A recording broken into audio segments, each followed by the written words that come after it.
அன்பார்ந்த மை வீத்ரி குடும்ப உறவுகளுக்கு வணக்கம். நண்பர்களே, இப்போ சமீப காலமாக நம்ம கம்பெனி பற்றி பல பேர் பல விதமாக பேசிகிட்டு இருக்காங்க.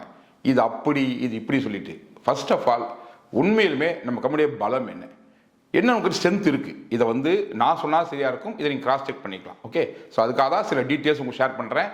நாம் எந்த அளவுக்கு ஸ்ட்ராங்காக இருக்கிறோங்கிறத நீங்கள் தெரிஞ்சுக்கிறதுக்காக.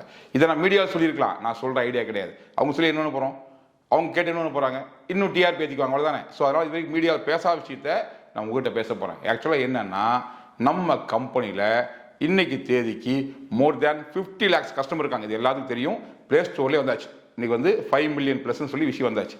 அதை தாண்டி என்னென்னா, கிட்டத்தட்ட 98,000 பேருக்கு மேலே ரிவ்யூ கொடுத்து 4.5 ரேட்டிங் வச்சுக்கிறோம். ஸோ இந்த அளவுக்கு ஒரு ரிவ்யூ கொடுத்து இந்த ரேட்டிங் வச்சுருக்க கம்பெனியில் வெகு சில கம்பெனி நம்ம கம்பெனி ஒன்றுங்கும் போது அதே நமக்கு பெருமை தான். இதெல்லாம் ஜென்ரலாகிற அவுட்லைன் மெசேஜஸ். ஆனால் இன்டர்னலாக நம்ம என்னெல்லாம் பண்ணியிருக்கோம் சொல்லி பார்த்தீங்கன்னா, ஒரு லிஸ்ட்டு வாசிக்கிறேன். வழக்கமாக நான் பேப்பர் வச்சு பேச மாட்டேன், எது மிஸ் ஆகக்கூடாத லிஸ்ட்டு ஜஸ்ட் பேப்பர் வச்சு பேசுகிறேன். பாருங்கள் என்ன அப்படின்னா, இந்த பிஸ்னஸை நான் ஸ்டார்ட் பண்ணும்போது சென்னையில் ஒரு ஆஃபீஸ், அடுத்து கோயம்புத்தூருக்கு மாத்திரமே ஒரு ஆஃபீஸ். இப்போ என்னன்னா, இன்னைக்கு தேதிக்கு 14 ஜோன் தமிழ்நாட்டில் இருக்குது. அந்த ஜோனுக்குள்ளேயே ஒரு ஜோனுக்கு 2-3 ஆஃபீஸ் கூட ஒர்க் பண்ணுற ஆஃபீஸ் இருக்குது. ஸோ லிஸ்ட்டை வாசிக்கிறேன், தெளிவாக பார்த்துங்க. ஃபர்ஸ்ட் ஆஃப் ஆல் என்னன்னா, கோயம்புத்தூர் காந்திவத்து ஒரு ஆஃபீஸ், கோவை என்எஸ்என் பாளையத்து ஒரு ஆஃபீஸ், கோயம்புத்தூர் ஆர்எஸ் ஒரு ஆஃபீஸ் இருக்குது, கோயம்புத்தூர் ஒண்டியூர் ஒரு ஆஃபீஸ் இருக்குது, அது இல்லாமல் கோயம்புத்தூர் வெள்ளக்கிணறில் ஒரு ஆஃபீஸ் இருக்குது, கூடவே பொள்ளாச்சியில் ஒரு ஆஃபீஸ் இருக்குது, திருப்பூர் அங்கே ஒரு ஆஃபீஸு, சத்தியமங்கலத்தில் ஆஃபீஸ் இருக்குது, ஈரோட்டில் ஆஃபீஸ் இருக்குது, திருச்செங்கோட்டில் ஆஃபீஸ் இருக்குது, சேலத்தில் ஆஃபீஸ் இருக்குது, தருமபுரியில் ஆஃபீஸ் இருக்குது, கிருஷ்ணகிரி ஆஃபீஸ் இருக்குது, கள்ளக்குறிச்சியில் ஆஃபீஸ் இருக்குது, திருவண்ணாமலை ஆஃபீஸ் இருக்குது, ஆம்பூரில் ஆஃபீஸ் இருக்குது, வேலூரில் ஆஃபீஸ் இருக்குது, சென்னையில் ஆஃபீஸ் இருக்குது, திண்டுக்கல் ஆஃபீஸ் இருக்குது, திருச்சியில் ஆஃபீஸ் இருக்குது, கும்பகோணத்தில் ஆஃபீஸ் இருக்குது, மதுரையில் ஆஃபீஸ் இருக்குது, ராம்நாடு, தூத்துக்குடி, திருநெல்வேலி, நாகர்கோயில், தென்காசி, விருதுநகர் சிவகாசியில் ஆஃபீஸ் இருக்குது, தேனியில் ஆஃபீஸ் இருக்குது. ஸோ இத்தனை இடங்கள் ஆஃபீஸ் இருக்குது. கிட்டத்தட்ட 29 ஆஃபீஸ் இருக்குது. இது இல்லாமல் அப்பார்ட் ஃப்ரம் தமிழ்நாடு, பெங்களூர், கர்நாடகா ஸ்டேட்டில் பெங்களூரில் சில்க்பூர் ஆஃபீஸ் இருக்குது.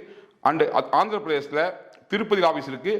அதே ஆந்திர பிரதேசில் விஜயவாடா ஆஃபீஸ் இருக்குது. கூடுதலாக தெலுங்கானாவில் மஞ்சூரியில் ஆஃபீஸ் இருக்குது. உத்தரப்பிரதேசத்தில் நமக்கு லக்னோ ஆஃபீஸ் இருக்குது. இதெல்லாம் ஏற்கனவே செயல்பட்டு இருக்கிற லைவில் இருக்கிற ஆஃபீஸஸ். அது இல்லாமல் அதர் டிஸ்ட்ரிக்ட்லேயும் நமக்கு ஹப் ரெடி ஆகிட்டு இருக்குது. அது லிஸ்ட்டில் திரும்ப உங்களுக்கு சொல்கிறேன். இப்போதைக்கு கோயம்புத்தூரில் ஏற்கனவே லைவில் இருக்கிற 25,000 ஸ்டோர் ஹப் இருக்குது. அது பார்த்தவங்களுக்கு தெரியும். கூடவே என்ன அப்படின்னா, கம்பெனிக்கு கிட்டத்தட்ட 1000 ஸ்டோர் பக்கம் இருக்குது. இந்த அளவுக்கு டெவலப் பண்ணி வச்சுருக்கோம். இன்றைக்கி 87 ப்ராடக்ட் இருக்குது.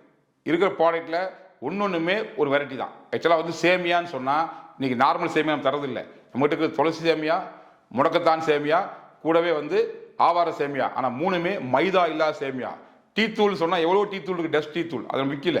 செம்பருத்தி டீ தூள், அதுபோக கொய்யா மதம் டீ தூள் சொல்லிட்டு ஒன்னொன்றுமே டிஃப்ரெண்ட்டான ஆரோக்கியத்துக்கு உகந்த நல்ல ப்ராடக்ட் மட்டுமே ஹெர்பல் மிக்ஸ் தரோம். ஸோ இந்த அளவுக்கு சமூக கூட கொடுத்துருக்கோம்னா எந்த அளவுக்கு ஸ்ட்ராங்காக இருக்கிறோம், எவ்வளோ தூரம் மக்களும் அக்கறை வச்சிருக்கிறோம். ஸோ இவ்வளோ ஸ்ட்ராங் இருக்குது.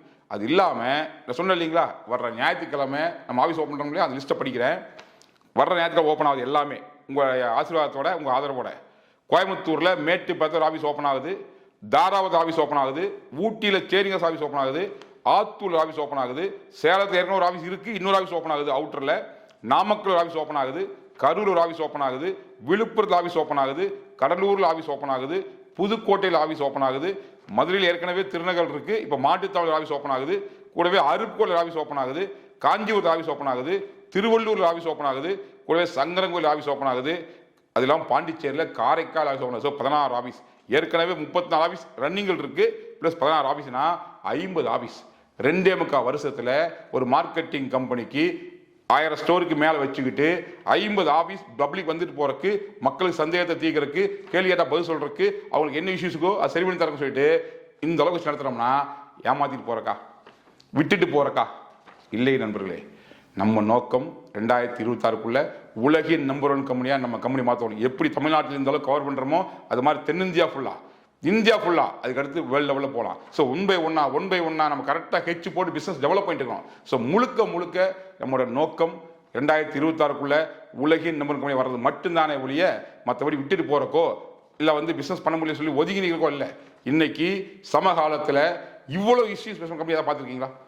ஒரு பிஸ்னஸை நம்ம ஆரம்பித்து இன்னைக்கு தேதிக்கு 2.25 வருஷம் ஆக போகுது. வித்தவுட் ஃபெயில் ஒட்டுமொத்த இந்த காலகட்டத்தில் நம்ம அத்தனை மாதமும் கிட்டத்தட்ட வந்து ஒரு 32 மாதம் நான் ஸ்டாப்பாக எந்த காரணம் சொல்லாமல் பேவர் கொடுத்துருக்கோம். இத்தனைக்கு என்னன்னா 19 எஃப்ஐஆர் ஃபைல் பண்ணுறாங்க. அந்த கேஸில் எந்த முகாந்திரம் இல்லை, அது சட்டப்படி எதிர்கொள்வோம், அது பிரச்சனை கிடையாது. அது வந்து விசாரணை நடந்துட்டு இருக்குது, அதை பார்த்துக்கலாம். பட் அந்த கேஸ் போகிறதுக்கு முன்னாலேயே 9ஆம் தேதியே 10 வண்டி படாத புக் பண்ணியிருக்கோம். எதுக்காக? நம்ம தப்பிச்சுக்கிறக்கா? இல்லைங்க. ப்ராடக்ட்டை ப்ராப்பராக சப்ளை பண்ணணும். ஸ்டோர்காரர்கள்லாம் கொரியரில் கரெக்டாக போக மாட்டேங்குது. ஸோ எல்லாமே ப்ராப்பராக நடக்கிறக்காக தான் சொந்தமாக 10 வண்டி வாங்கியிருக்கோம். ஸோ இந்த மார்க்கெட்டிங் ஃபீல்டில் இவ்வளோ ஷார்ட் டைமில் 10 வண்டி சொந்தமாக வாங்கி இன்னைக்கு மார்க்கெட்டில் விட்ட கம்பெனி நம்ம கம்பெனி மட்டும் தான். ஸோ எவ்வளோ ஸ்ட்ராங்காக இருக்குது நம்ம. அதை தாண்டி 32 மாதம் சொன்னாலே கண்டினியூ பேர் போட்டிருக்கோம். அதோட பியூட்டி என்னன்னா 19 எஃப்ஐஆர் ஃபைல் பண்ணதுக்கப்புறம் அடுத்தடுத்து 5 வாரங்கள் எஃப்ஐஆர் ஃபைல் பண்ண வாரத்தையும் பேர் போட்டோம்.